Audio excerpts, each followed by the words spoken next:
Void.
Well, good evening, everyone, and welcome back to Trackside Broadcasting. And welcome for the first time if you're new with us tonight. Welcome back to season 12. Thank you, everybody, for being with us here tonight. You should all know me by now, but for anyone that doesn't, I am one of your commentators. I'm Gaz, and tonight we're going to be continuing our all European season. We've been to Italy, we've been to Belgium, we've been to Netherlands, we've been to Austria, but now race 6 of 8 brings us to the beautiful Spain, and we are racing a great track this evening. We are racing Barcelona, so we should be in for a real treat tonight. As always, though, before we get started, here at Trackside, we just want to thank the Tanzo Racing Group for letting us bring you all of the action each and every single week. And thank you to our sponsors as well, Spectra Racing, Clark St. James Motorsport, and Murby Goes, helping us bring all of it together. But with that said, it's been a whole 7 days, and I need some more GT3 racing action to start my week off. But I need someone in with me as well. As always, though, I'm going to bring him in, joining me in the booth, my co-host and a great friend of mine as well. Someone who impressed me with his Dutch a couple of weeks ago. So let's see if he's got any Spanish. Not too sure on that one, though. I'm going to bring him in here right now, the main man himself, Mr. Jimmy Marshall. Hola, muy amigo. Bienvenido a Barcelona. ¿Cómo estás? Sí. Responsibility. I'll give it to you in English. Hello, Jimmy. Welcome to Barcelona. How are you doing this evening? I'm doing fantastic. I mean, I can do 3 words in Spanish, and that's about as far as I can go. But Well, I'll tell you what, I'm going to find out what those 3 words are in a little bit, Jimmy. But, Jim, we're back. We're racing again. It's Monday evening. We're back exactly where we want to be, watching some GT3 cars go round and round and round this beautiful track in Barcelona. What is your thoughts for tonight? I mean, it's iconic track. It's a great track, great for racing, and I just love it. I mean, you can't really. Well, it's definitely up there with one of the top racing tracks of all time. So yeah, I'm a big fan, as you can probably tell, and I think it'll make for some really good racing here this evening. No, I completely agree with you, Jim. And like, we haven't really spoke about it too much before tonight, before we've come on. But me and you have spoke about this track plenty of times, haven't we? We've raced it in all sorts, and we absolutely love it. We tend to always add it to our track list, usually near the top as well when me and you go racing, don't we? Oh yeah, I mean you can't be here. Whether it's, I mean, Formula car, GT car, slow, fast, everything just works around here, and everything is a lot of fun. So yeah, hopefully that will translate out this evening as well. No, absolutely, Jimmy. Well, Jim, look, as you can see, and the guys at home can see, we have got qualifying well and truly underway. We're 9 minutes in. But before we go down to trackside and we have a little look at how they're all getting on, do you just want to quickly remind everybody how it works here in the Tanzo Racing Group? Absolutely. So we are on race 6 of 8, obviously in Spain, in the sunny Barcelona Catalunya track.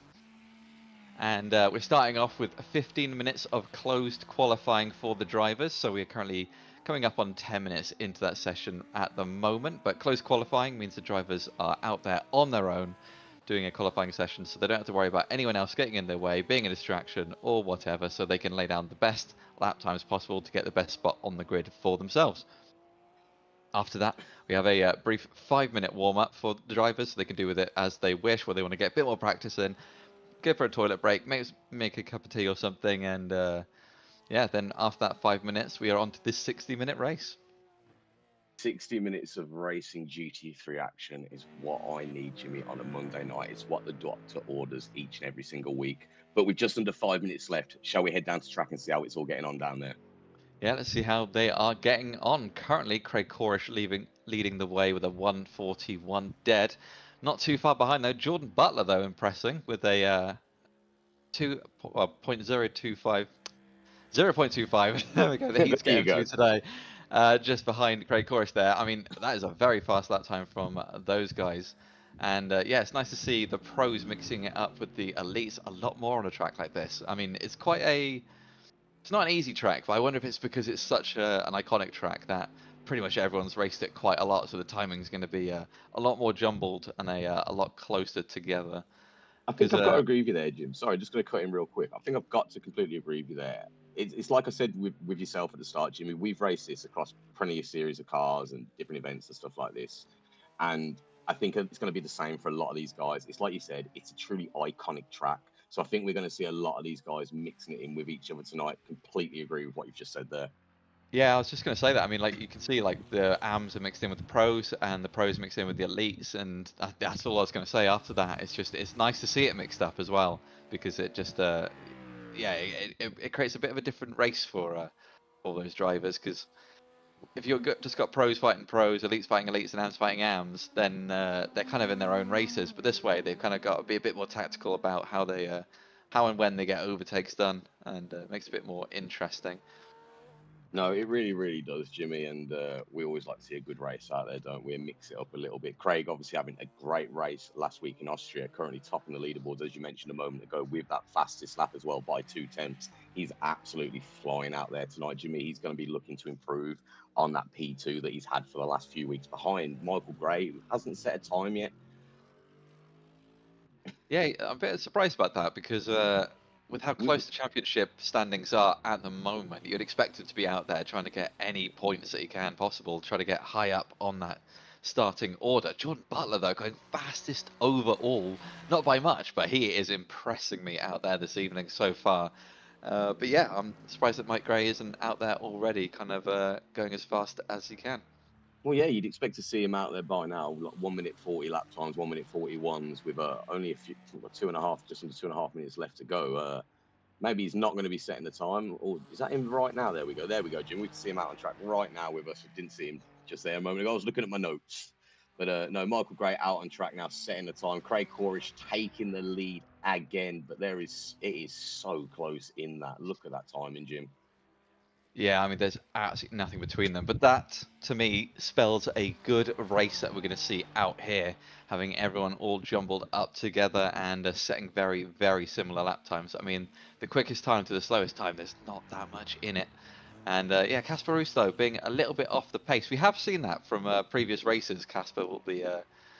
he sets a time that's about 3 seconds off, and then suddenly at the last minute, he's setting a time well up there with the rest of them. So he... he's a slow burn, I'd say, that Casper Roost. He'll It's a very good way of describing him then. I don't think you'll mind you saying that, Jimmy. But no, I think it's something we've seen from him in the last few weeks this season, especially. He's sitting at the bottom, but then all of a sudden he'll be right up there, in and amongst the with the rest of them, truly scrapping away. And we do like to see it, don't we, Jimmy? But there's just over a minute left to go. We're on board with Michael Gray. We're looking at him at the minute. Is he going to be able to get top of the leaderboard in such a short amount of time, Jim? He's topped the leaderboards each and every single week, apart from, I believe, one qualifying session in Italy. But is he going to be able to do anything right now? He's left it a little bit late, hasn't he? I don't know, he's got about 50 seconds and he's halfway around the lap. He's going to be cutting it very, very close when he crosses the line. And I mean, he's definitely going to have time, but if he has one slight mistake, I mean, that's going to scupper him a bit. And he's not really given the tyres time to warm up either. So, oh, there he goes. He goes off, and that is his lap gone, I believe. And yeah, that might be him It's a, starting from last place, which I tell you as what, the Jim. championship leader is not going to be a great start for him there. Look, we know he's strong, but they confirmed it there. Look at his sector time, Jim, completely down on his previous two as well. Set the fastest first two sectors there. Didn't quite manage to do it in the third sector. Like I said, and like you said, I think he's left it a little bit too late there. Didn't warm up his tyres, didn't give himself enough time. But that is the 15 minutes of qualifying done and dusted, Jimmy. It's a beautiful, beautiful day for racing out there. We're gonna have a good one. Do you want to let everybody know how it is going to line up out there for the start of this 60-minute race? Absolutely. So we'll go to the timing board any second. Here we go. Starting off in first place, we have Craig Corish leading the way, followed by Jordan Butler, Harry Hartley-Price, Quinton Clumpert, John Harley, Phil Giles, Otto Karras, Aaron Sparks, Joseph Greathouse, Rob Smith, Raymond Van Zutphen, James Varnagans, Matthew Massey, Christopher Haynes, Casper Roost, Michael Gray, Curtis MacArthur. And actually, that's all 17 drivers out on track. Sorry, usually we have the scroll bit. And yeah, no, that's all 17 drivers out on track this evening. I imagine we're down a few people who are probably just a little bit tired from doing the 24 hours of Spa over the weekend. I imagine that's probably knackered a few of them out, and they're probably wanting a little bit of a break. Speaking of people who aren't here this evening, Adam Wilson Weir in the YouTube chat. No Michael tonight. No, he is there. He was there in practice, took a little bit of a break for qualifying, and then I think he left it a little bit too late to go out and set a time. Adam, how come you're not here tonight?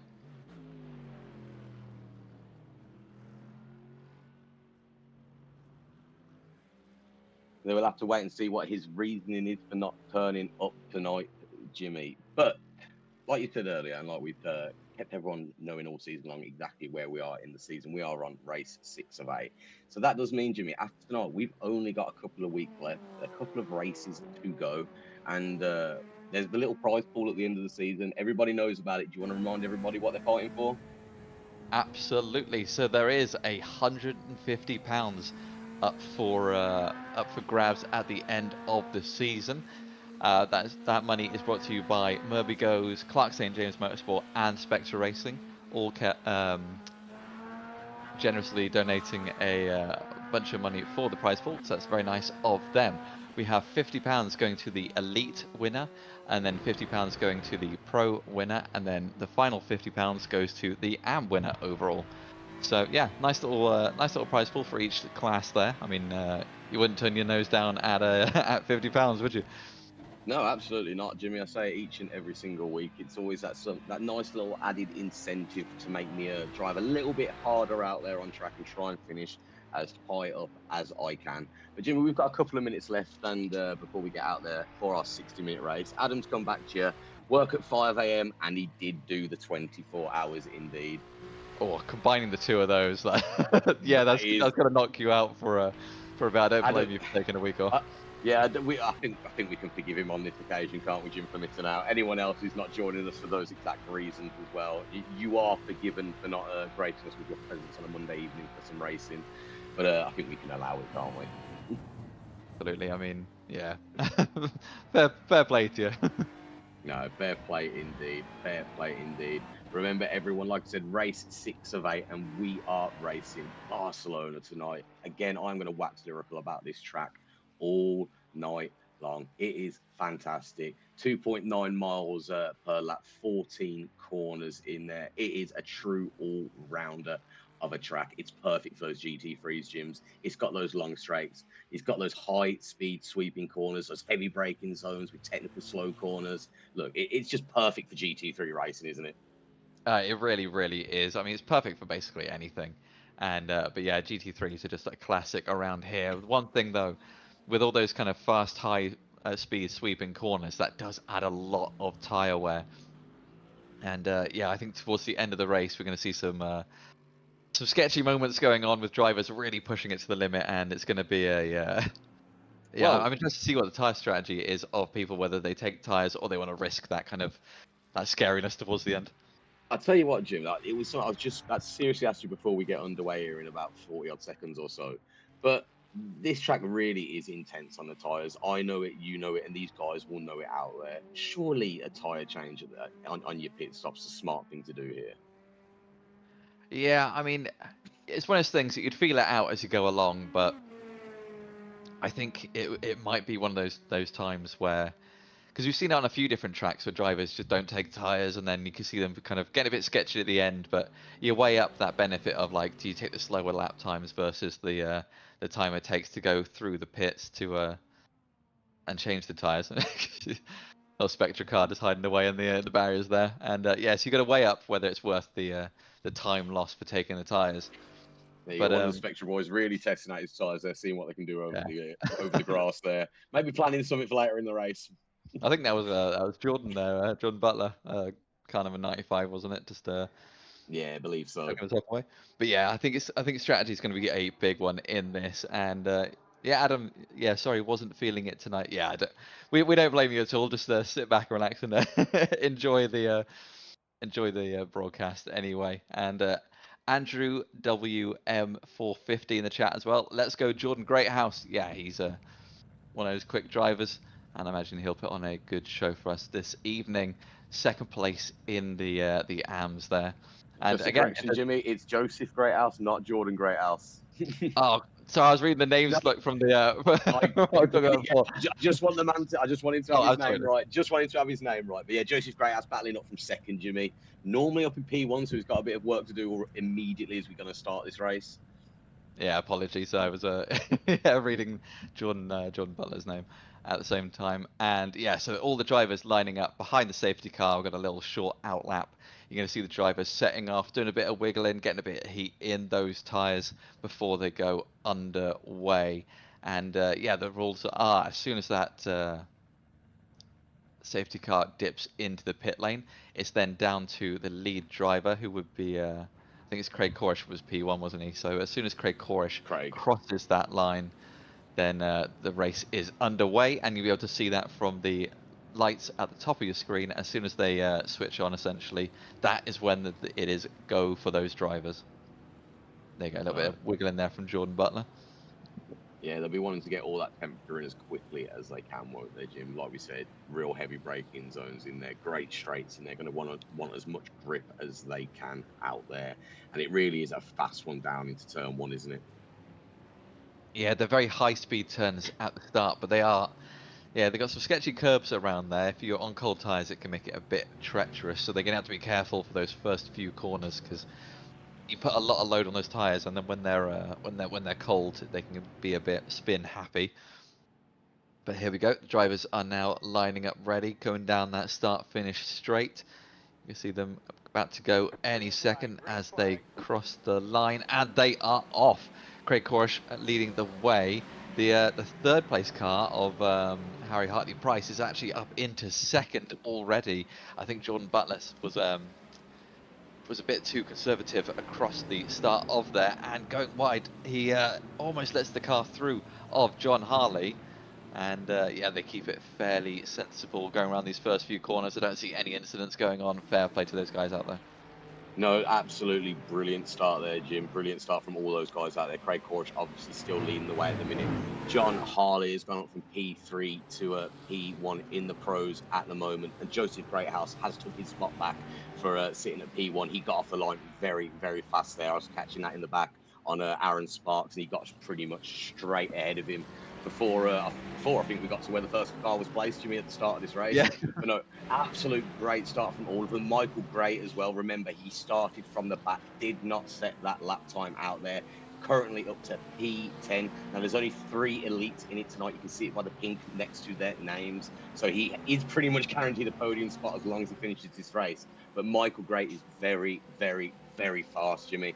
I do not expect to see him sitting behind these cars for too long at all. He'll be looking to get himself up there with Harry Hartley Price and Craig Corish, who are currently leading the way. Yeah, there's a lot of chopping and changing through the order on that first lap. John Harley, though, definitely feeling a lot more confident than Jordan Butler on those colder tyres. You can see him pulling away there. He's that giant Mustang. You can see the size difference between the rest of the cars there. But yeah, I mean, he's sort of pulling a fairly sizable gap, Butler, early on, but Jordan Butler's still in that slipstream, and obviously he's still got the pace. So, I mean, it's going to help John Harley out being behind Harry Hartley-Price, being in that slipstream as well, being that close to him, it's going to tow him along and might help him pull a bit more of a gap to Jordan Butler. But yeah, they're going to have to be. I think Jordan's going to have to find his pace fairly soon to be able to catch back up. And yeah, it's 2 minutes into an hour-long race. I think we'll see those two battling in no time. No, absolutely, Jimmy. Sorry, I'm just keeping an eye on what's going on towards the second half of this grid out here. Joseph Greathouse still leading the way, but Michael Gray has made himself another spot. He's got himself up to P9 overall, so he's put himself now in between Aaron Sparks, who's starting in P1 for the AMs, and Joseph Greathouse, who is now P1 in the AMs. So Aaron's going to want Michael to move out of his way as soon as he can, or get ahead of Joseph so he can continue his fight. But no, again, Jimmy, there was lots of chopping and changing out there. Christopher Haynes took himself up from P5 up to P3, I think, before turn one as well. He had a phenomenal start out there, dropping James Vardigan's down a spot as well. Casper Roost, still down there at the minute, but again, he had a great start as well, keeping up with absolutely everybody. Hasn't fell off, and I don't think he will this evening from what I've seen so far in his first couple of laps. But no, lots of chopping and changing so far at the minute, Jim. Lots of positions still to be changed in this hour-long race. We are not even 5 minutes into it yet. I hope it continues very much like this. Yeah, we just saw Rob Smith there getting past James Vardigans and getting in the position done. Yeah, I mean, it's like we said, it's a great track for battling. It's so wide, it's so fast and flowing, but it's just a little bit technical that it can slow people down to certain spots. It allows people to get side by side. It's Michael Gray really working his way up through the field. Now he's coming up to the back of Phil Giles. So we'll have to see. I mean, Phil Giles is pretty good at defending, so we'll see if he's able to make it past him fairly soon. No, absolutely, absolutely. Lots and lots of fights happening out there at the minute. Michael Gray pushing up at another position there, Jimmy. P8 ahead of Joseph Greathouse, like you just said, making his way up to the rest of the elites, but he's got a lot of very, very fast pros in front of him. John Harley still leading the way there with Jordan Butler sitting behind him. Great start again from John Harley, but Jordan's not leaving him alone. You can see Jordan sitting there right on his tail, letting John know that he is there.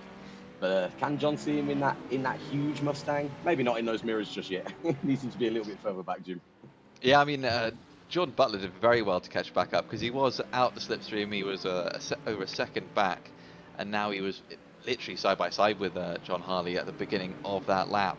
But he has got the fast car of Otto Karas behind him, and we know he likes a good old scrap. So There you go, there you go, Jimmy. We've had some agreements in the chat as well from Valeria Zanato. If I said that wrong, I do apologise. But great start from Christopher. She's saying there, have a great race. I've got to say again, it was a phenomenal start from absolutely everybody out there. Brilliant start to the race. I think one of my favourites so far this season, Jim.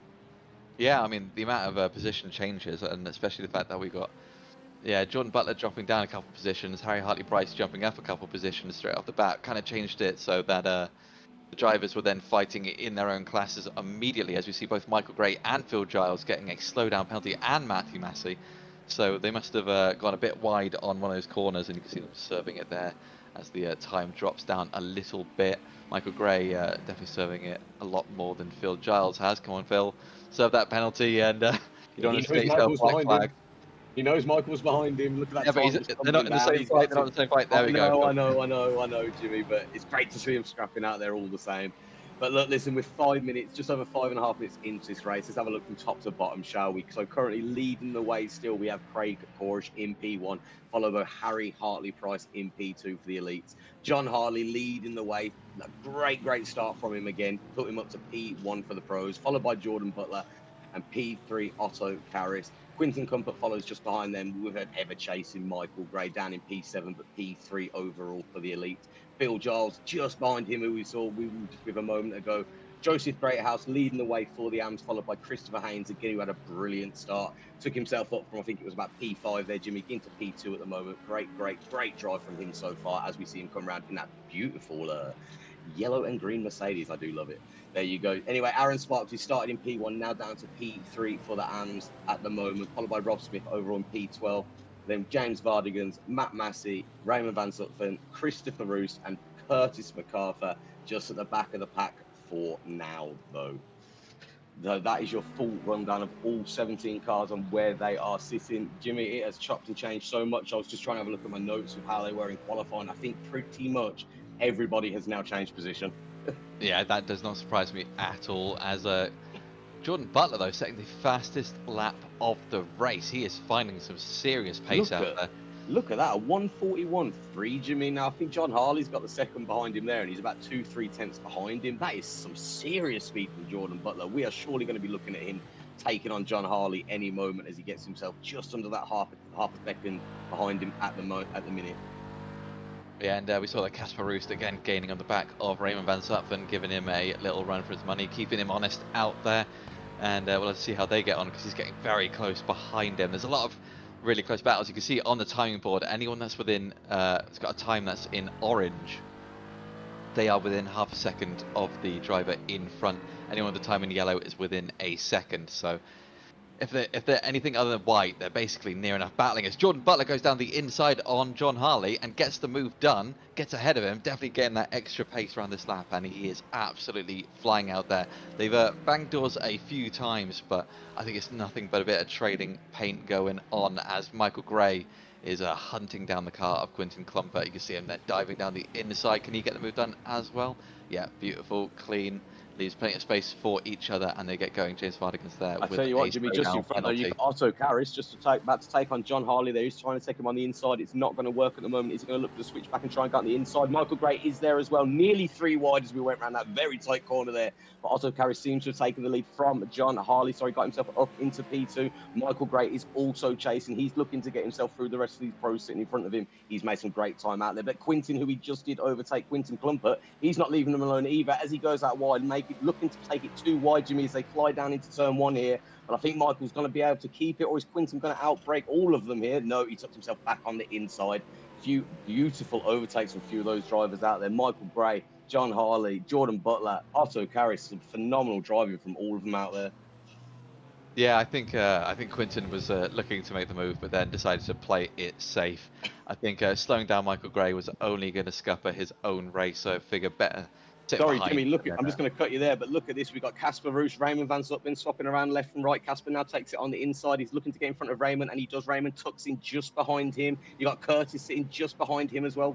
Christopher Haynes, is he out of the race? We'll check on that one in just a second. But there is fighting all up and down this track. You've got Otto Karras, John Harley, Michael Gray here, nearly taking it 3 wide with Michael Gray, just sitting next to John Harley and behind Otto. Always are a little coming together there as they come round. Maybe ever so slightly, but John's still got the inside of the track for now. They are still side by side. They're not having the same race, but they're giving us some brilliant racing. Jimmy, they're still side by side. Yeah, I think this is working beautifully in Otto's favour here. While they're all battling, he is pulling a bigger and bigger lead. Michael Gray just slowing John Harley down as Johnny Harley sends it on the inside of Michael Gray. And yeah, this is going to be tough for Michael, because he's going to be wanting to get ahead as soon as he can. But John Harley is going to not want to be losing too many positions here. I mean, any more fighting than that, and he's going to open the doors up for Quinton and Phil behind him to get the move done, as well as those two. Side by side, banging doors together. Well. Yeah, banging doors together. Sorry, Jimmy, to cut you there. I think I was just about to say the exact same thing. Oh, little touch there on the back of Phil Giles from Quinton Clumper as they come around that corner. Doesn't seem to have cost him too much at the moment, though. But Joseph Greathouse now into the picture. P1 in the AMS, looking to gain more and more positions out on track. The more cars he has between him and Aaron Sparks, the absolute better it is for him. Leading the championship as well at this point for the AMS. Every point matters. Jimmy, this is a truly phenomenal race. We are getting fighting left and right all over the track, and we are already 10.5 minutes in. Yeah, it has been a chaotic few races for these drivers, but they are keeping it fairly clean, and there's a lot of door banging going on with John Harley there, and he must be getting a little bit frustrated, but they are just pushing those cars to the absolute limits. But Michael Gray's going to have to get the move done on Otto any moment now, so I think he's going to end up slowing him down potentially a little bit, which could open the doors for John Harley to catch back up and get back in that fight. No, absolutely, Jimmy, absolutely. And none of these guys will be wanting to leave each other alone. The more points they can get, the better. We are on race 6 of 8. Remember, every point matters. And look, we're looking at Michael Gray now trying to get around another pro in front of him. Otto Karras is pretty much next to him, side by side. Look, Otto's giving him the move. He doesn't want to get involved with him. It doesn't look like at the moment. He's let Michael Gray go straight through. Michael Gray, obviously P4 out on track, P3 overall. But I know he hasn't gained technically any positions, Jimmy, in class, but overall, he's passed a lot of cars already, hasn't he? Yeah, he's absolutely flying out on track. I mean, we saw that he had the pace in the practice session beforehand, and we saw that he was very quick in the qualifying, although he did scupper his lap.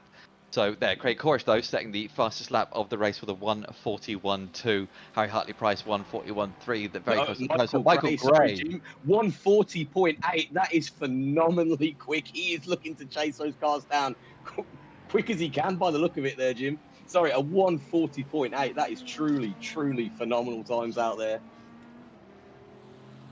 Yeah, he is really quick, but there is is it going to be enough for him to be able to catch back up and get fighting for the lead position?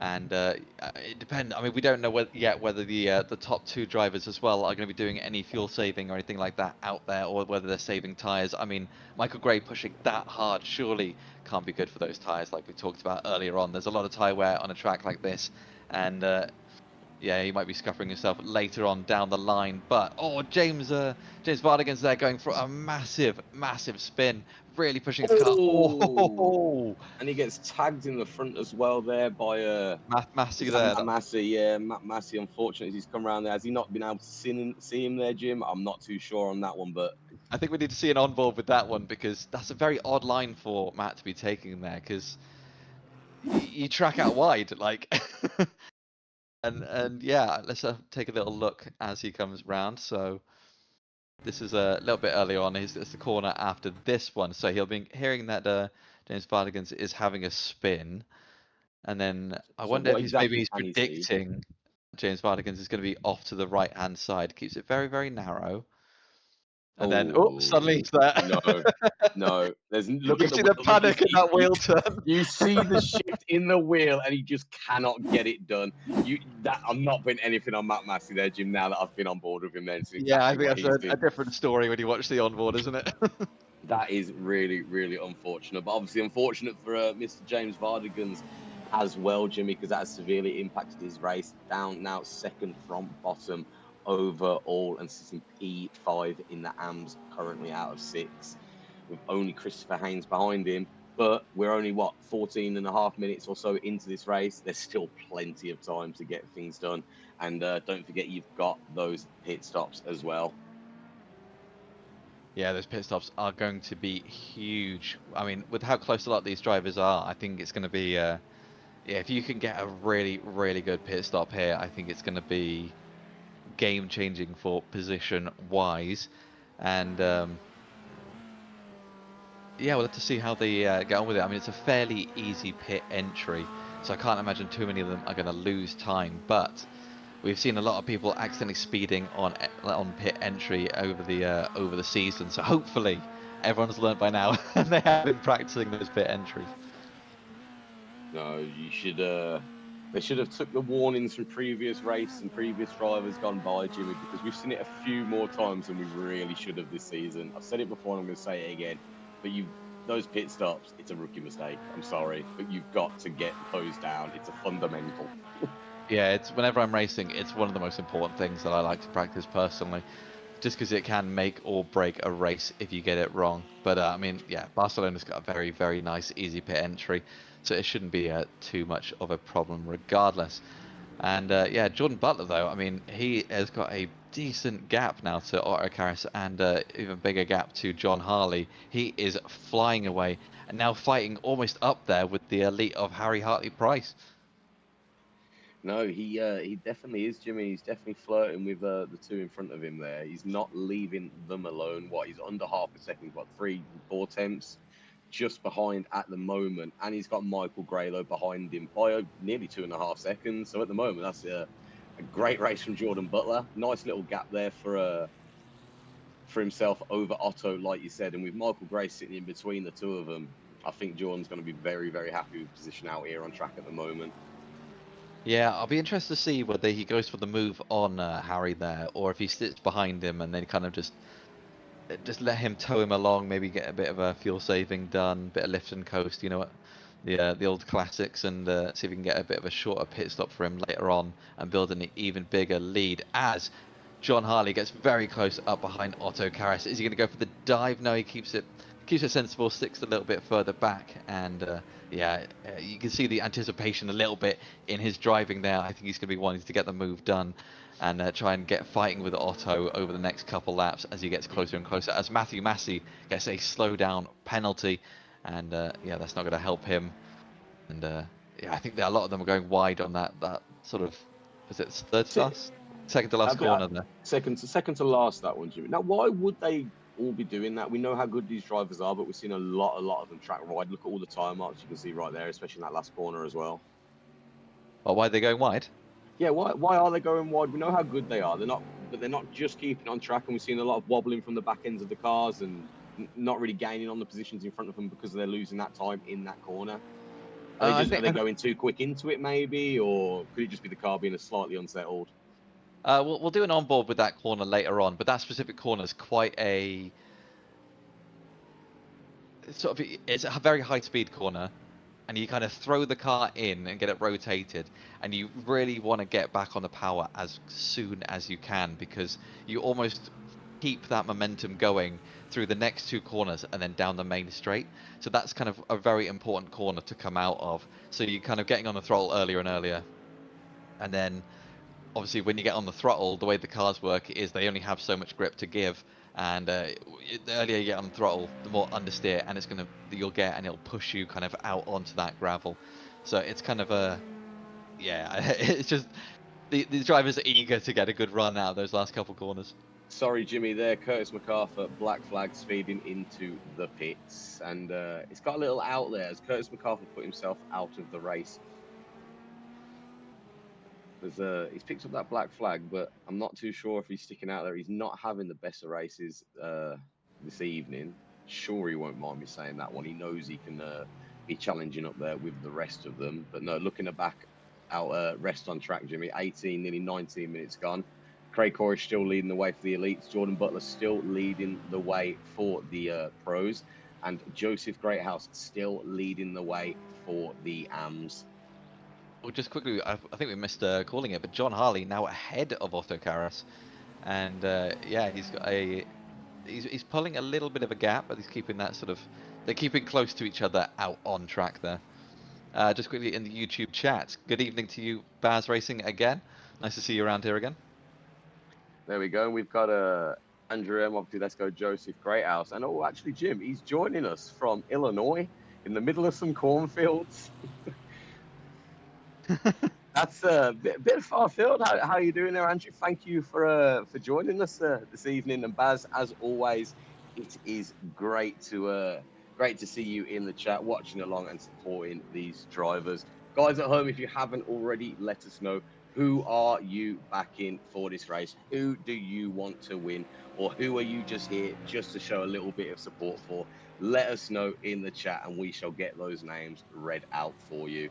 But Jimmy, we've had a great 20 minutes of racing. I still can't believe we've got 40 minutes left and we've had all this action so far. I know, it's pretty crazy, but right now I'm just thinking about, oh, imagine being on a little rocking chair out in a sunny cornfield in the middle of Illinois. Oh, that'd be beautiful, wouldn't it? On an evening like tonight. Oh, couldn't think of anything better. Put a little bit of music on in the background. Oh. Now, Jimmy, I've just got this vision of you, a little bit of wheatgrass in your mouth, a little straw hat, dungarees, no shoes, no socks, just on the banjo. Because I know you can play banjo as well, so you can't even deny that. It's sat next to you right at the moment. Just singing away. No, it does sound absolutely beautiful. But no, Andrew, we are having a beautiful summer here at the moment, albeit it is a little bit hot. I'm sure if you speak to any of these guys in chat or any of these drivers, if you know any of them, they'll tell you just how hot it is. And Jimmy, just to remind everybody, how hot does it get for these guys whilst driving? You could tell probably everybody better than most. Yeah, I mean, I was racing with a couple of them last night actually, as a having a bit of a fun race together, and yeah, even just in a short fun race, it was I suppose it was 45 minutes, but just sweating. Yeah, you had a break. You had a break. No, it was a 45-minute. Did you do the 45? Yeah, 45. And yeah, you just sweat in buckets at the end, even if it's just a casual bit of fun race. You can't help but working up a bit of a sweat. I mean, these wheels, they like take a lot of force, and the stress and the concentration and the heavy brake pedals, and everything adds together, then the heat coming off your screens and all that, like it all adds up, and then yeah, I tell you, when your computer's kicking out heat as well in a little room, you definitely get a bit hot out there. see, I think like for someone like myself who's not necessarily got like I'm not gonna say like the best of the best because everything's it's great to for what you're gonna spend on it, but I know your setup compared to mine, Jimmy. Now I'm not gonna tell everybody what it is, but I know you are dripping buckets when you come off of those races. You've got so much going on there that it's unreal. It's unreal. But here's another one, Jimmy. Someone who's been a bit lazy on the sofa, Baz Racing. He should be on track, but a long day and he's very tired. So he's staying on the sofa. That's the excuse that he's going with. And Baz, that is an excuse that I'm going to say is terrible. You should be out on track, Baz. You keep promising us, but you're never out there.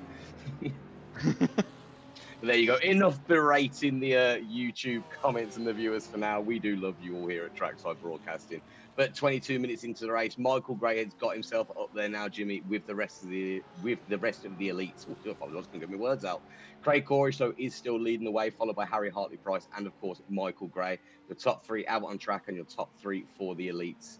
Jordan Butler sitting P1 still with John Harley now a few seconds off behind him, about 4 seconds for now. So we're starting to see some gaps forming, Jim.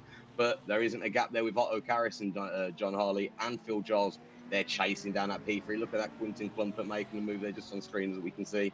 Joseph Greathouse just at the top of it, leading the way, P1 for the AMs, with Quinton just behind him. Aaron Sparks there, P2, just getting back ahead of Quinton, who we're watching his fight with. Quinton goes back ahead of him for now.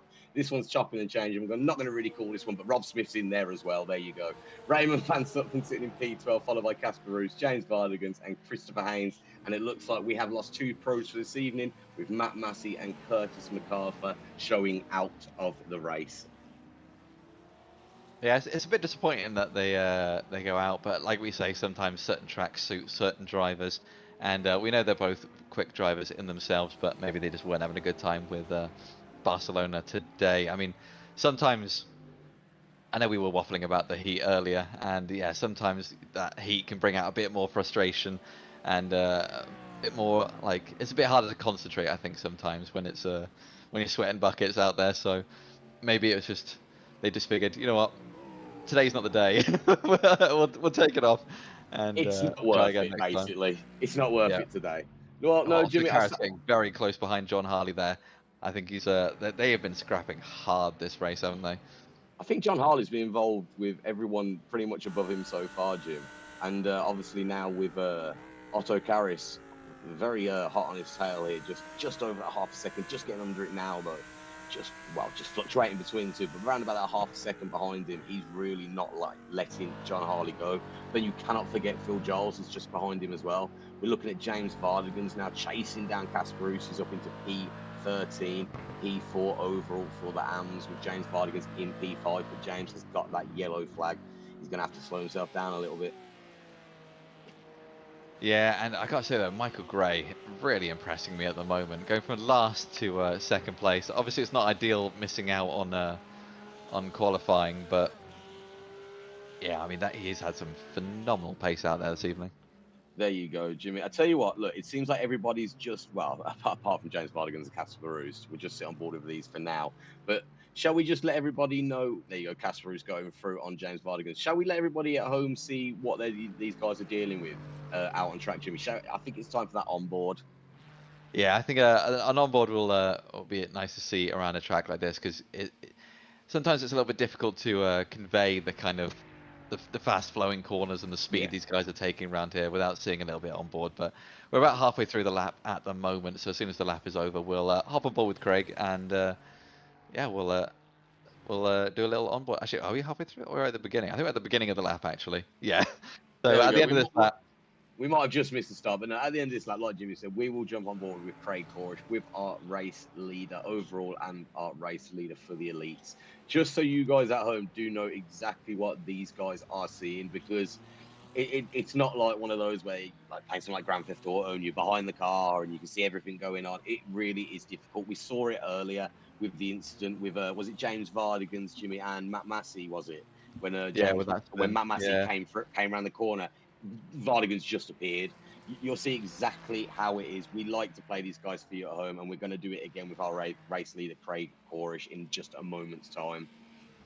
Yeah, and we can. I'll point out to you that corner that they were all going wide and getting those slow down penalties on, and then you can see kind of what I meant with it's just coming up here for Craig Corish as a fact. And yeah, it's just a high speed corner. You throw your car around, you're back on the throttle here, and you kind of track out very, very wide. So if you back on the throttle too early, but we'll we've talked about it We'll before. get, We'll talk about it again when we come look, back round to it we're, as we're coming through this last corner here. there you go. So Jimmy, jump on board, take us around, let us know how it all goes down. Yep, so go down the start finish straight here. We have a lovely little S section coming up after a heavy braking zone at the end of the start finish straight. Attacking those curves as he gets to it, going over, opening up that corner as much as you can, going through those S's as we do now, avoiding that little yellow curve on the inside, attacking this one, back on the throttle. Again, huge sweeping corner here. And yeah, you just kind of, that throttle will track you out wider and wider and wider, and there you go, and then you kind of line yourself up perfectly, going over that curving again to open it up once more, and then another, using that camber on the inside to just rotate you round, back on the throttle again, tracking out wide. And yeah, bit of a blind braking zone here as we go into this nice little hairpin, tiny bit of camber on the inside, which does help rotate you, but you've got to avoid that curb on the inside as it can slow down your rotation a little bit and force you out wider than you want to go. Here is a really fun section of the track. It's really sort of a bit blind and complicated. You've got to really avoid that yellow curve on the inside. And then here, little dab on the brakes to get the car rotated, going uphill, and then we go onto a sort of a back straight here, using all that curb on the left-hand side. But again, you can get a penalty for going too wide through there. Heavy braking zone, and then another fast-flowing corner. There's a lot of these on this track. And again, using that camber on the inside to rotate your car around, back on the throttle, keeping it tight though, because you want to set yourself up for this corner here. And this is where they were going off afterwards. You can see as you get back on the throttle, it really pushes you wide. You're using all that track to get that momentum. And then we just have cut the curb a little bit there, avoid the sausage on the inside, and then you want to dab the brakes, get the car rotated through here, back on the throttle, using all the curb that you can back down that start finish straight. So you can see there's lots of fast flowing corners, and what they do is when you're going fast, you're putting a lot load on those tyres, and it does make it trickier the further the race goes on. No, it really does, Jimmy. And may I just say, absolute beautiful on board today from you there, sir.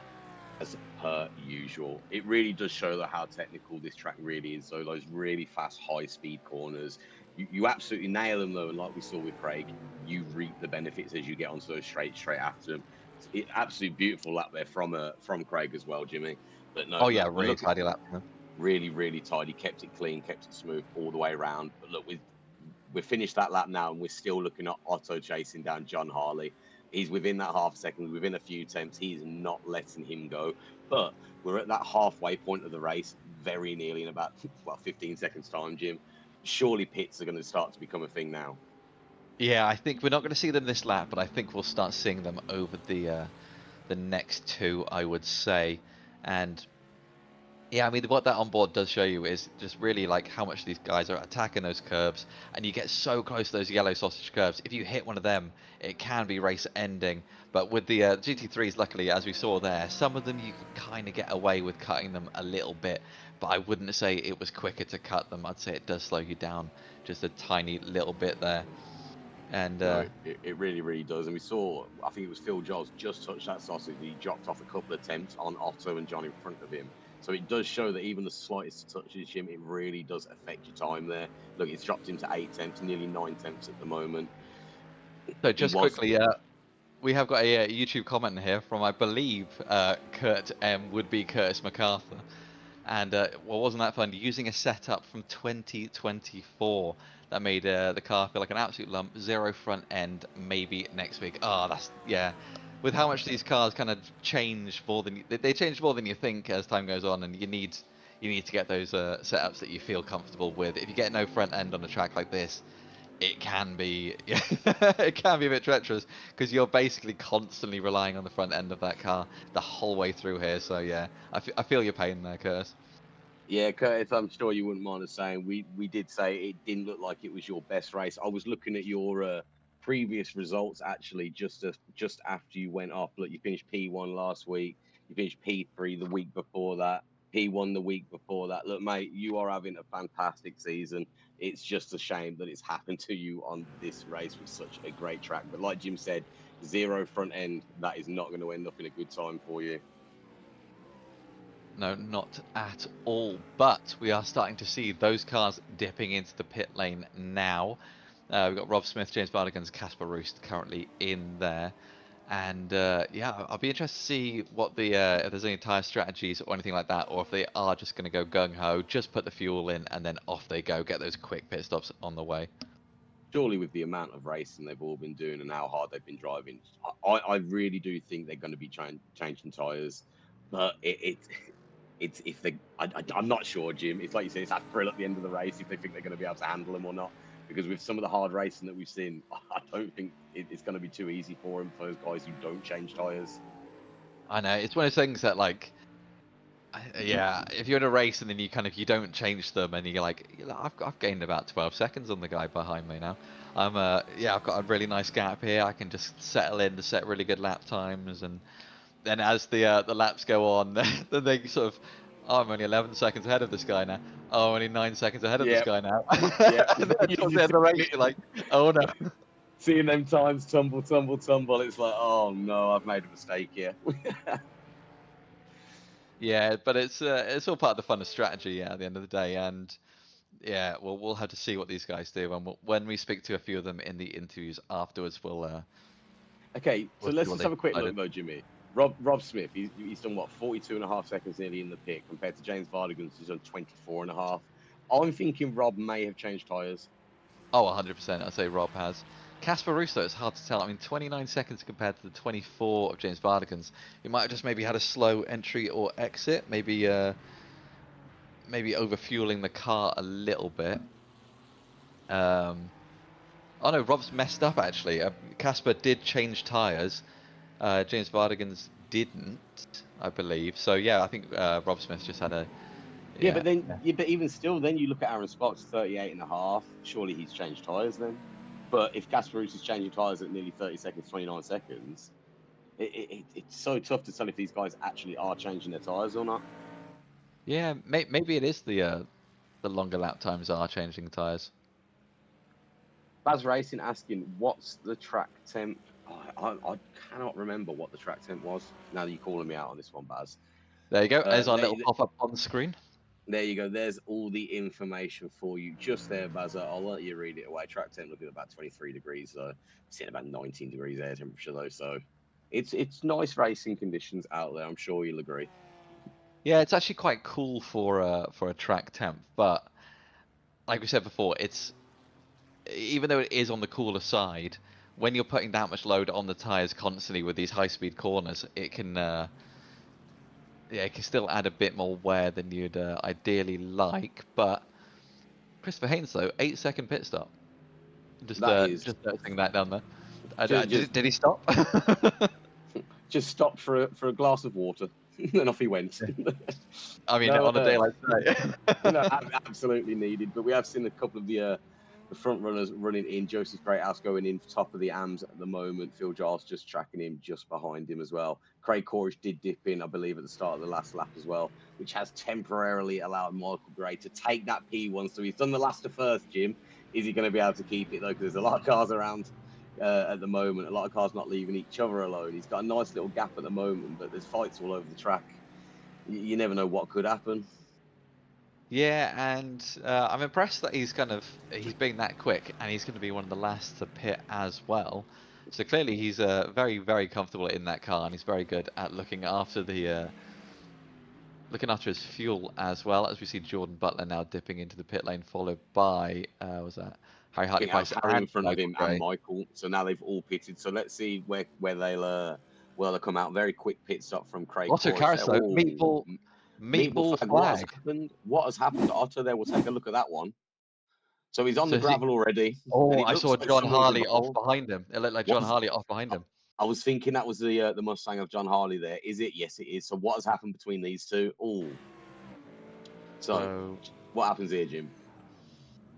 Oh, Does so John Harley? Harley goes to the Yeah. inside, I think, trying to take possibly a defensive line, maybe slowing down a little bit to go for that pit entry. I tell you but what, then, can we look at that again, but just a little bit more slowly? Because I want to see what happens with John here.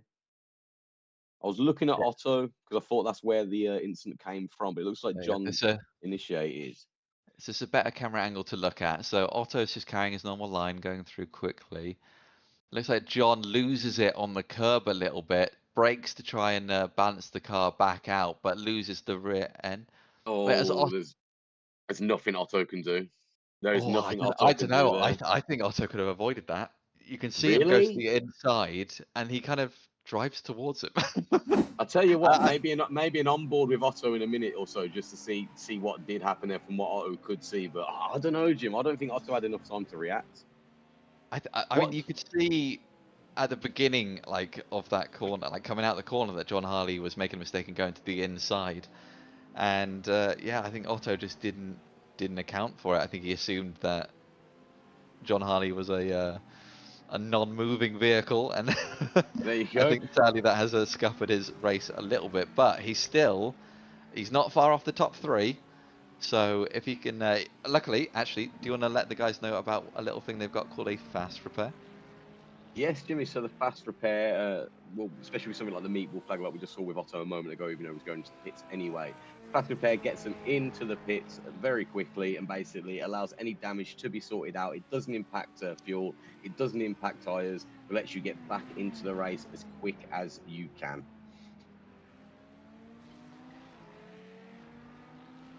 Yeah, so we'll have to see. I mean, Phil Giles there, he's still in the running, not far off the back of Otto Karas as well. Everyone's had their pits done now, and So I was just about to say, Jimmy, top of the leaderboard, Michael Gray with just over a 2.5 second on Craig Corrish. He's kept that P1 position.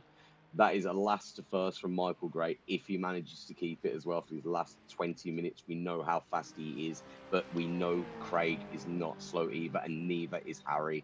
So we'll have to see what happens with these guys. But I think everybody now has had their pits. Let's have a little look and see how it all is laid out on track. Like I said, Michael Gray leading the way, followed by Craig Corrish and Harry Hartley Price. P1, 2, and 3 out on track and in the elites. Jordan Butler leading the way again for the pros. P4 out on track, P1 though, with John Harley in P2, who was just involved in that incident a moment ago with Otto Karas, but doesn't seem to have affected him too much. I didn't see any meatballs or anything come up, so he's still sitting P2. Quinton Klump at P3, just behind him, with Otto Karas a couple of seconds behind, chasing back up to the top of the pro pack there. Phil Giles sitting P8 out on track, P5 for the pros. Joseph Greathouse just behind him within a second of Phil Giles, sitting P1 for the AMs, followed by Raymond Van Sutphen and Aaron Sparks taking up the rest of your podium spots. Rob Smith then for the pros sitting in P12 overall, followed by James Vardigan's P4 for the AMs, P13 out on track with Casper Roos and Christopher Haynes potentially out, but that might be a graphic there.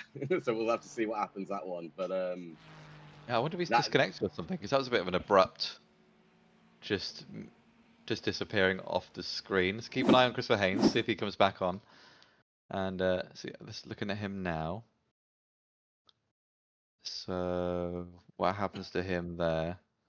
Goes a little bit off onto the gravel, but he still kept it calm, still kept it on track. Goes for that final corner, well, second to last corner. Out to the curb. Goes down to the final corner. Don't see anything going wrong. Keeping it nice and tidy here. So, is it a disconnect? oh, What there is you it? go, back on track. Yeah, Back so on you track. must have There just you go. disconnected Yep. briefly, and there you go. Chris Vane's back with us. No one panic. Everyone, No, stay calm. he's still there. We've still got 15 drivers out on track. We've only lost the 2 so far. But Jimmy, I've left it a little bit later than I usually do. Look, we're 40 minutes into this race. I'm going to give you about 10, 15 minutes to think about this one. But it's time to start thinking about your driver of the day. As always, our man behind the cameras will be taking the elite driver. Jimmy, I'm going to have the pro driver of the day today, and I would like you to give us your AM driver of the day, if that is okay with you, in about 10, 15 minutes time. It's such an annoying one because there's so many. Like I so know, many I people have know. like great races out here this evening. It's I hard to know, choose. I know, I know, but look, I'm in the same dilemma as you are, so and I'm sure our man behind the scenes is as well. And guys at home watching along, let us know who has been your driver of the day for tonight's race. let us know in those comments and we will get them read out for you in about 10 minutes time. We're going to be looking just at over the 50-minute mark at what is going on. But it's calmed down a little bit out there at the moment, Jimmy. We're watching Rob Smith chase Aaron Sparks just ahead of him there. And a couple of other drivers a little bit close. Phil Giles to Otto Karras under that second. Quinton Clumper on John Harley. John Harley's had a great race so far this evening. P2 is an absolute phenomenal performance. He will be looking on that P1, but is he going to catch Jordan Butler at this moment in time, Jim? Oh, I don't know. It's a hard one. That's a big gap that he's going to have to catch up with, and yeah, I think that incident he had with Otto Karras put him a bit further behind than ideally he'd have liked to. And yeah, I mean, Otto Karras seemed to come off a lot worse, but it has worked out quite well in Quinton's favour there, as he's now up into that podium spot. But he's still got about 18 or so minutes that he's got to hold off the. I'd say almost the relentless car of Otto Karras behind him, because I mean we've seen Otto in previous races and he's been up there with the elites, and so we know he's got pace, and yeah, we know he can go for an overtake, as we've seen with him and John Harley have displayed that quite a lot over the race. But Phil Giles though gaining a lot on Otto Karras at the moment. And oh, he hit that curve quite hard there. I think that's going to slow him down a tiny little bit, but he's still gaining considerably on Otto Karras. Maybe that collision has shaken Otto Karras's his confidence a little bit, but I think he'll find it and they'll be back racing as normal in no time. As Quinton Clumpert though gaining on John Harley here. And yeah, so it seems like after that incident, both of them have lost a little bit of their pace, or Quinton Clumpert and Phil Giles are finally getting getting confident in that car and able to start attacking for those higher up podium positions. No, they'll be attacking for sure, Jimmy. Just to let you know as well, James Vardigan's picking himself up. He had a flag of slow down, so he'll have to serve that in the next couple of laps. If he wants to avoid a penalty there. That's something we haven't seen so far, Touchwood. And I'm going to say it, Jimmy. We've seen no serious incidents out there, like in regards to black flags and stuff. So let's hope it continues for the rest of this race, because it has been a phenomenal one. I think this has been my favorite race so far this season. Yeah, I mean we've had some banger races all throughout this season, and yeah, this is definitely up there. I mean, it's just been constant battling out on track this evening, and yeah, I mean, like you said, we haven't seen very, if any, black flags on track, but we have seen as Jordan Butler gets a slow down penalty. I mean, he's got a decent gap to John behind him, but that is not going to help his race. But yeah, I mean, they seem to be getting a lot of those slowdowns. Must be a particular couple corners that they're all struggling on. I mean, that one seemed definitely a lot earlier in the lap than where other people have been getting them. But yeah, Jordan Butler still 13 seconds ahead of John there. I think that's a good buffer for him. No, that is a very good buffer indeed, and he'll be very, very happy with that, though. I'm just keeping my eye on what Quinton Clumpert is doing here on John Harley, just ahead of him. Is he going to be making to look to make that move, Jimmy, and take that P2 away from John Harley, because he's had a phenomenal race this evening. Yeah, we'll have to wait and see. I mean, yeah, these guys are very close to each other, and I mean, if P2 is on the line, you're gonna go for it, aren't you? So yeah, I imagine like if you're gonna get a move done, it seems to be quite difficult to defend on this particular track. So yeah, it's not going to be like one of those ones we've seen earlier on in the season where people want to get it done kind of maybe 5 to 10 minutes towards the end, just so they've got that buffer to defend for the last few laps. I think on a track like this, it's going to be hard. I think you just got to It go really for is. it and then just hope you got the pace to stay in front. Yeah, a couple of these guys are going to have to. We're looking at Phil Giles as well here on Otto. He's getting that time down even more, Timmy. Who is Timmy? Do apologise, Jimmy. But he's under that 3 tenths now on Otto, just ahead of him. So he'll be looking to get that move done. And you're going to want to get that move done Oh, just ahead sooner though. rather than later. Quinton Clumpert getting ahead of John Harley, although John Harley's got back ahead. Oh, they're fighting side by side Is and Quinton going to giving come each out on other top, just though? millimeters of room there. And yeah, Quinton Clumpert has got ahead. And yeah, well, let's see if he can hold it for the rest of the lap. I mean, John Harley seemed very quick in that Mustang, and he did like to send it down a few of these corners. And is he going to do it? No, he's going to sit behind for now. I think here he's probably going to... He's catching him. He's coming up on him quick there, Jim. So he's going to want to get that move done sooner rather than later. Is he going to be looking to go on the inside? He's looking for it. There's Oh, not he a lot of room there for sticks the that big old nose in there. Mustang. There's not a lot Yeah, of room for that big old Mustang's nose, Jim. no, yeah, that's a lot of car to try and get the overtake with. Funny enough, actually, I saw one of these Mustangs in a couple of days ago at Goodwood Festival, and they have a presence. They are beautiful, beautiful cars, They and really are. I wouldn't mind owning one myself. They look so much better in person. They're not as... What are you gonna say? No, go on. I think I'm about to completely agree with what you're about to say. Well, I was gonna say the GT3 car specifically. Like you see like on a normal Mustang, I think a normal Mustang just feels so much bigger. But the GT3s, they're surprisingly kind of sleek and narrow. As you see John Harley getting down the inside of Quinton Club, and he gets the move done as well. Very nice and tidy. And They're still side by side because it looks like Quinton's going to take it into the next corner and possibly end up ahead unless John can keep that speed going all the way around, which he does, keeping it out of the gravel. But Quinton keeping it ahead of John Harley for now. I think that's going to be changing around. But with them two fighting, that's going to let Phil Giles get himself right back into it. John Harley Harley loses it. Oh, good save from Phil. Good I save got from scared. Phil. I got scared for a Yeah. moment there. That was And a very good save from the pair of them cars behind John Harley there. What has happened there, Jimmy, though? He just seemed to slip out. see, I was going to say this earlier, and I paused for a moment, and then you started speaking. I mean, rightly so. We don't want dead air. But I was going to say, I think the reason why Otto and Phil were losing a bit of pace, I think they've done their tyres in. You know, Well, all that battling they've done earlier on, and if they didn't change them, I think they're losing that grip, and then that's why they're losing a bit of confidence in it, and that might explain why. So I just seen Marshmallow 2 in the chat.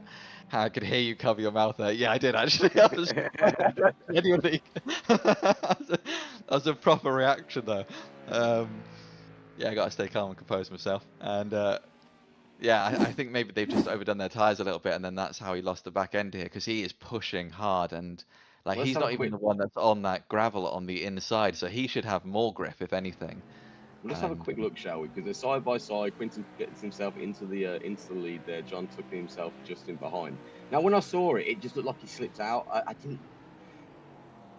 So yeah, he's just completely lost it on that corner. There's no grip whatsoever, and he's got himself up onto that curb as well. Makes it even Yeah. harder. Yeah, he brakes quite hard. He was braking quite late going into there, and he might have just added a bit more heat into those tires than he wanted to, and then just lost the back end a little bit. But I mean, he's still in a good position. He's still top 5, and yeah, but that's not ideal for him because he was in the running for P1 for a considerable amount of the race. So yeah, the Well, fact he's dropped back to P5. started P3, got up to P1, was fighting for it after he got it took away from him by Jordan Butler. Was involved in a lot of great racing out there tonight. Lots of great fighting with some of the other drivers out there, and not even in this class as well, Jim, from John Harley. So me personally, that P5, I would be a little bit gutted about that one because he's had a phenomenal race, but if Phil can get into a little bit of a fight with Otto in front of him, that may allow John back into it, only being just about under 3 seconds, 2.8 behind the pair of them in front of him. He might still be able to get higher up on the grid than maybe he is right now. Yeah, I mean, Otto Karas has seemingly found he's got a bit of a second wind, and he's putting down some decent lap times here, and he is pulling a little bit of a gap to Phil, but I think maybe that avoiding action kind of slowed Phil down a bit more than it did Otto. So we'll have to see how they get on over these next couple laps if Phil can find that pace again and start battling him. But Quinton Clumpett, though, now up into P2, Otto Karas P3, Jordan Butler having a nice tidy P1 there. And yeah, he's had you can't fault Jordan's race so far. He's just he lost a few positions at the start, but I mean, one of those was with an elite. As he gets another slowdown penalty though, he's still pushing this far into the race. No, he really, really is. And Jordan Butler, we say it each and every week. He's a great driver. It's the gym. We've seen him now for the last couple of seasons, and even before that, before we brought you the racing on air. But he's an absolute phenomenal driver. The one thing I will say that I'm still gutted that he changed his livery, but I'm not going to drag up the past. Yeah, you gotta let it go. Yeah, at this point, you gotta let it go. I know, I And know, I know, I know. But although Jimmy, speaking look, of, no, go on. oh, I was just gonna say, speaking of Goodwood Festival, sadly, I missed out on an appearance from one of your favourite cars there. I didn't get to see Lightning McQueen going around doing the hill climb, and feel like I missed out on that one. You They had a absolutely missed out on that one. That's all I'm going to say. Everybody knows my love for Lightning McQueen. That I'm not going to say it. I'm not going to say it. And Marshmallow, don't you dare try and tempt me Actually, we, we, either. we probably should just let the chat quickly know that yeah, Jordan Butler used to run a Lightning McQueen livery. That's why we brought it up. But yeah, Gaz, I think say what you were gonna say beforehand because I think you were gonna No, there you go. transition. Yeah, let's transition off of the old liveries of old. Like I said, I'm not going to drag up the past at all, Jimmy. I'm not really too fussed about that. Anyway, moving on. Right, time for the driver of the day, Jimmy. And I would like you to start us off with your driver of the day, if you please, sir. Yeah, I think there's a lot of options for it, and I think I just had to go with Joseph Greathouse. I mean, he's just set just a lovely, consistent race up there at the front, fighting with the pros, and yeah, he's just bringing it home to a good, comfortable P1 out there. He can't fault it, and I think that's why I had to go with him this evening. No, absolutely phenomenal race, Jimmy. Like you said, look, he started P2, got himself up to P1 very, very quickly, and hasn't looked back since. Beautiful gap there for on Yeah, Raymond. He's not worried at all. He's going to probably take home another P1 with just over 6 minutes left to go. So yeah, just another running off great the race. distance there. Yeah, running off completely. Another great, great race from him there. Sorry, we're just looking at Otto Carris and Phil Giles again really quickly. And Phil's still looking to make that move get done on Otto. He's got that time down. And Otto's just slipped above a second behind Quinton now. So the fight's between these two at the moment. So we'll have to have a quick look at that one in a moment's time. But Jimmy, for the pro driver of the day, I'm going to give it to John Harley. Look, he is out now, but when I did decide on this one, as I'm sure you'll agree, and you did agree with us, he'd had a great race. He'd been involved in lots of racing action out there. He give us some great entertainment to watch tonight, and it's one of the reasons I absolutely love watching this GT3, and that is a prime example of it. Yes, sadly he's out now, but for me, John Harley, up until this point, is and still is my driver of the day for the pros. Jimmy, would you like to let everybody know the elite driver of the day? Yep, so our man behind the scenes here, oh, as Phil Giles goes for that move on the inside, but doesn't quite make it happen. But he's looking for that spot on the grid, and yeah, so our man behind the scenes, Connor here, has picked his driver of the day as Michael Gray, and again, you can't fault the decision. Starting from last, going up to first, getting nearly 9 seconds, over 9 seconds ahead of the car in P2.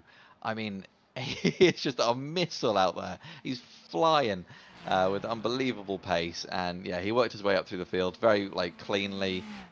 And he just fought well, fought hard, and yeah, I mean, qualifying could have done better. Could have done Yeah, better, but in absolutely the could have race, done better. could not have asked for more. I'd be terrified to know the kind of gap that he would have pulled if he was up there at P1 or wherever he started on qualifying. So yeah, that is our driver of the days. If you guys at home have anyone you want to give a shout out to for your potential driver of the day, then chuck it in the YouTube chat and we'll shout it out on stream. But now Otto Karras getting very close behind Quinton Klumpert here, closer to Quinton Klumpert than Phil Giles is now to Otto Karras. I think that slipstream has helped him a little bit, but we are now on to 4 minutes left of the race, and this P2 position could go anywhere. It really, really could. We've got three cars in the mix at the moment, Jimmy. And I was looking at the points earlier, and this does mean a lot depending on where these three guys finish this race. Yeah, I mean, we'll have to keep an eye. And just quickly, Jimma GT in the YouTube chat, given his driver of the day to James Vardigan's Jimmer. You wouldn't happen to be James Moore, would you? This evening. Yeah. Let us know if you don't mind. And we got another one though, Jimmy, from Marshmallow. You know what? I'm gonna give Giles a shout. He does well when not getting knocked about by everyone else. Do you know Yeah, what? I mean, That's a fair shout, and that's what have we said? He's had a torrid season, really, because it's not ended well for him in a lot of these races, has it, Jim? We can be completely honest about that one. But yeah, it's go not on. really been his fault. He's just been so unlucky, and that's why I gasped when when he nearly hit the car of was that John Harley that span, and he nearly hit John Yeah, Harley, and that's why I was like, please no, let Phil Giles get to the end of the race. I want to see him do well. And yeah, he's had a tough season, old Phil, but he's put in great races. Great race tonight. no, he really has. And there you go, the recognition. Marshmallow's driver of the day, Phil Giles, and James Moore did give his driver of the day to Mr. James Vardigans as well. Confirmation on screen for you all just a moment ago. But Jimmy, we are a couple of minutes away from the end of this race. There's still a fight going on here between Otto, Phil, and Quinton. Is it going to Just change? quickly though, Phil Giles is ahead of Otto Karas now, going into those last couple laps. I mean, he had a distance behind him, and now he's got ahead, and now he's in the slipstream of Quinton Clumpert. That's only going to help him out, and he could be fighting for that P2 position. He could be getting P2. And He chopping could, and but changing this race, and it could go to Quinton Clumpert, but at the same time, if either of them makes a mistake, Otto Karas is there right behind them. There's just hundredths of a second between them, and yeah. no, it's really, really tight. I was going to say, you're looking at Phil Giles to potentially get to P2. You cannot forget Otto is Otto there. Karas, go! Oh, way too much speed, slips out straight over the gravel. That is going to be Otto out of the race, definitely for that P2 there. And definitely out of P3, I would imagine as well, falling quite a few seconds behind. Is that Christopher Haynes just behind him coming off the back marker? I'm not too sure. But there you go. Phil Giles is now the one solely chasing down Quinton Clumpert under that half second at 4 tenths at the moment. Is he going to be able to get it done? We are a minute and 30 seconds away from the end of this race. He has not got a lot of time at all. Yeah, I'm not entirely sure if we're going to get an extra lap after this one, with the gap that Michael Gray is ahead of everyone. So it'll be tough. So this potentially could be the last, depending on when Michael Gray crosses the line. So yeah, keep an eye on Quinton, keep an eye on Jordan Butler, keep an eye on Phil Giles, and I say we don't need to keep an eye on Jordan Butler. He's had a great race, but whether he gets ahead of Harry Hartley Price just for a fun race at that point, he's still got that P1 regardless of where he gets. I'll tell you what, if he does manage to get in front of Harry Hartley Price here, I think that tops off a great race for Jordan Butler as well, putting himself amongst the elite. So, but no, the eye is definitely going to be on Phil Giles and Quinton Clumpert in a moment's time. But we're going to stick in a moment's time with Michael Gray. Actually, we're just going to jump back with Phil Giles for now because Phil's getting himself really, really close to the back of Quinton, looking to make that move done. But back to Michael as we're going to follow him round as he goes around the last couple of corners to finish out this race. P1, last to first, driver of the day for the elites. A truly phenomenal performance, Jimmy. I'm sure you will agree, and everybody at home will agree with me there as well. He's going to come round that last corner, down the But wait, straight, we might over go an the extra line. lap. We might go an extra Are lap. we going to get an extra? Oh, he is. No, we are. Yeah, 2 seconds to go, and we get an extra lap. Tell you, Oh, Jimmy, 2 seconds slower, and then. I didn't expect it. And sorry, Phil Giles has took a little turn by the looks of it there, Oh Jimmy. He no. took himself out of the contention for P2.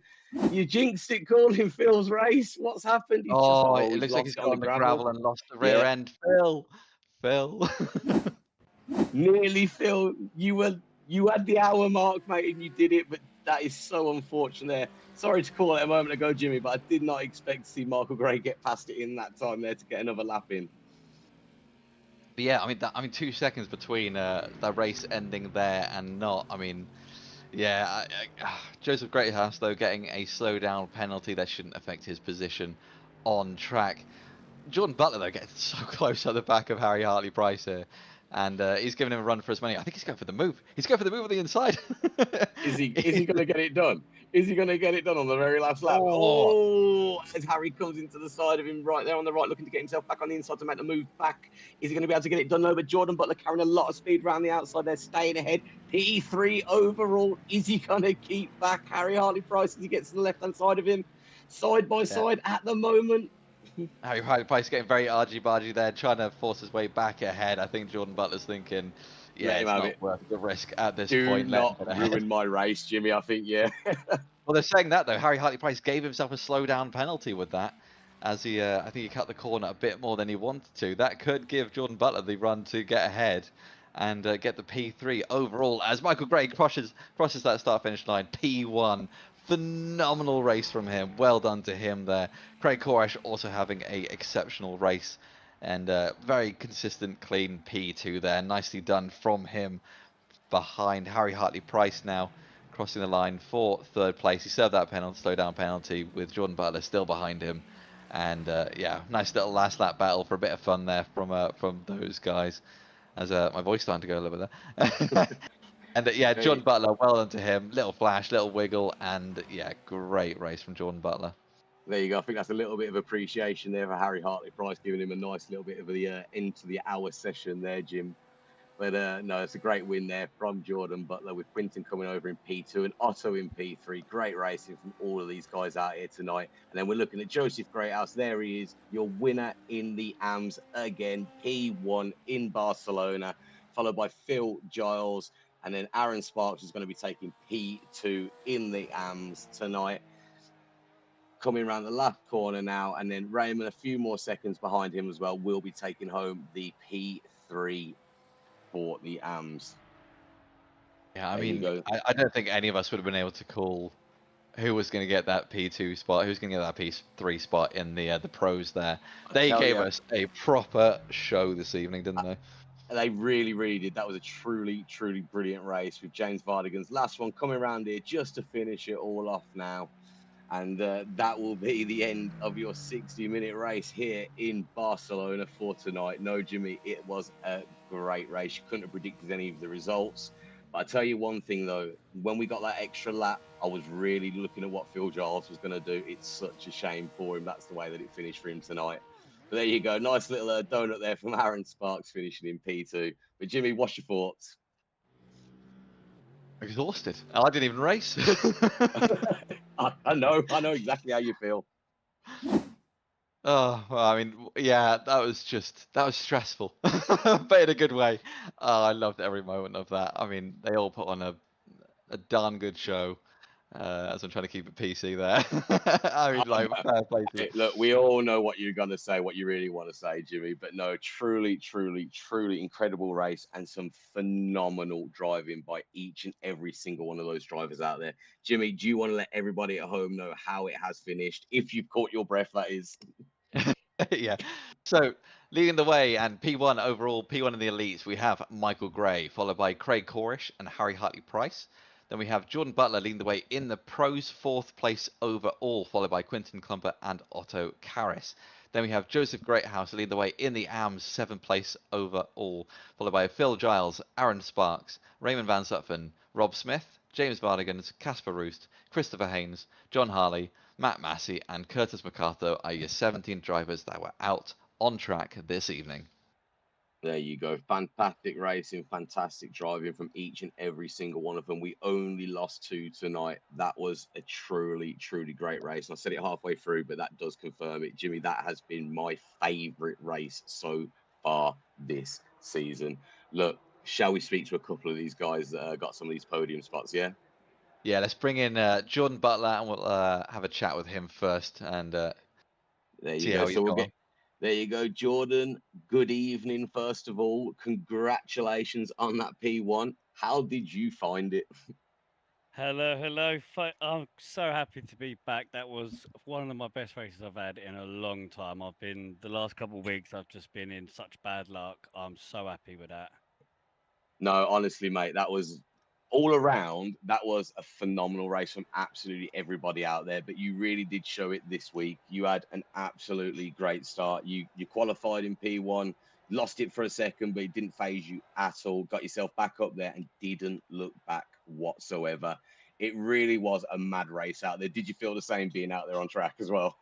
Yeah, I don't genuinely. I was sweating that much in qualifying. I had to come off for a break because I've never actually sat there and qualified like this before, and I couldn't believe I got up to second like overall, and I was like, nah, this isn't real. Bear in mind how bad I've been doing the last couple of weeks with just pure luck, bad luck really, and just getting other people's incidents.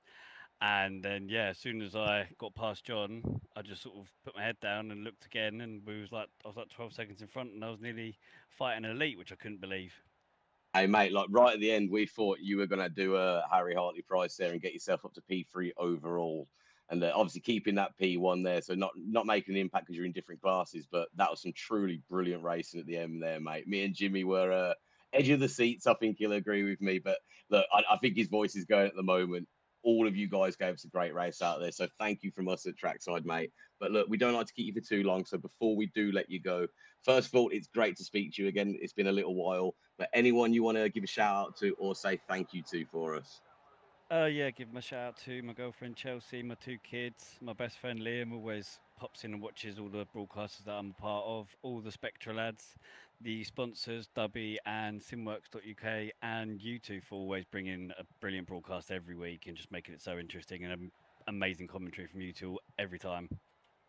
Thank you for that one, my mate. Look, you wait until you hear this one back. Even I know. I think this one. I said it. I said it already. It's been truly my favorite race so far this season, and you'll see why as soon as you watch it back, my mate. So do enjoy. Look, you get yourself gone, and we shall see you next week. All right, mate. Thank you. Take care. Take care, my man. Always good to speak to the race winners. It's always good to speak to anybody. I'm gonna bring in here now an Aaron Spark, finished P2 overall in the AMS. Aaron, first of all, good evening, sir. How are you? I'm doing all right considering I got P2. There you go, man. Well, you qualified P1, you got P2 in the end. Look, we all know how strong Joseph Greathouse is out there. He He is a is. really, really good driver, but that's not taking anything away from you guys. You had a great race out there, mate. But answer Thank me you. this: watching that, it was truly a mad race out there to watch. It was full of so much action and everything. What did you think being the driver out there? Well, I wondered where I was gonna pace myself as far as what drivers were strong around it and trying to figure out where I needed to get to in it. But yeah, Yeah, it's kind of I hard to tell because everybody was a little bit all over the place, weren't they, in yeah, regards to positions and what class you were fighting and who was around you. It really did feel like a mad one. But no, mate, again, congratulations on that P2 for tonight. We're thank you. getting towards the end of that season now, mate. So every position and every point you can get really will make the difference. All right. All right, take There care. you go, my man. Look, before we let you do go, is there anyone you want to give a shout out to or say thank you to? Just all the fans that I have watching me. All the fans you have watching you. I absolutely love that one. Look, Aaron, that is I like that. phenomenal. There you go. All the fans they at home who's here for Mr. Sparks. Here he is for you. But Aaron, I'm gonna let you go. All right, well, mate. You get All right, yourself off and you go chill out, and we'll catch you next week. all right, take care. See you later, buddy. Bye bye. Oh, phenomenal. I didn't expect that response from him there at all. But let's speak to our P1 though for the AMs, shall we? Let's bring Joseph Greathouse in here. Joseph, first of all, good evening, my mate, and congratulations on yet again another P1. How did you find it? Really into the pace. Yeah, set.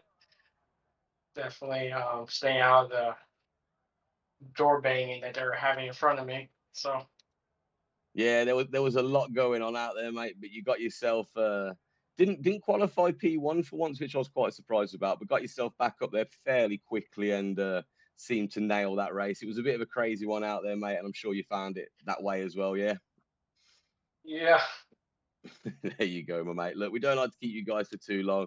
Is there anyone you want to give a shout out to or say thank you to before we do let you go? thanks for friends and family supporting me and y'all broadcasting and doing the race. Thank you very much, mate. Look, we shall potentially catch up with you next week. All right, my man. So you have a good one, and we shall see you then. Yep, see ya. See you later, mate. There you go. And that is your P1 for the AMs and P1 leading the way in the championship as well, Joseph Greathouse. I think we've got time for one more. I'm going to bring him in here, finish P2 in the pros tonight. Quinton Clumpert, good evening, sir. Congratulations on that P2. How did you find it? Thank you. For me, it feels like a win because it was tire management all the way, and Absolutely. it was and that was not my strongest point from the last 6 seasons. So I really improved in that, and I'm really happy with P2 in the end. No, it was a really great performance and a great drive from you there, mate. And you really did seem to manage those tyres, whereas obviously like a couple of drivers behind you right towards the end, obviously being Otto who was chasing you and Phil Giles who was just behind as well. Tyres just seemed to maybe give out on them just towards the end and the pace dropped off a little bit. And then we saw incidents between the pair of them, their own incidents, sorry. And yeah, you managed it really, really well out there, mate. P2 really was a crazy race though, wasn't it? Yeah, absolutely. Got a little bit damaged, so I think I got some more understeer because I couldn't get in the 41s. But really happy that in the second stint it became better. Nah, there you go, man. I think we saw that from everybody else out there as well. No, but mate, again, congratulations on that P2. Before I let you go, though, is there anyone you want to give a shout out to or say thank you to? Well, like a season 8, I want to give a shout out to myself again because because I managed the tires so well. So really proud of myself. So a shout out to myself. Okay, absolutely love it. There you go. Shout out to yourself, Quentin. Congratulations to you, my mate. Yeah, we thank you. shall we shall catch up with you later, mate. All right. Yeah, see you next week. Thank you, man. See you later, buddy. See you later. All right. Sadly, that is going to be it for our interviews for this week. But Jimmy, what a fantastic race again. Yeah, I absolutely love that. I love speaking to all those guys after the race as well, like hearing from them. Yeah, you can see you can hear the exhaustion in some of the voices, but you can hear that they all had fun. And it's nice to hear.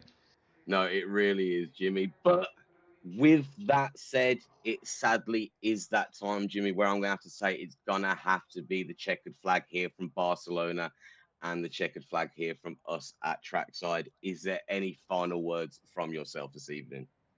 Yeah, thank you guys. And yeah, what another great race to tie up a Monday evening. And I'm already looking forward to the next one because, yeah, that was just amazing.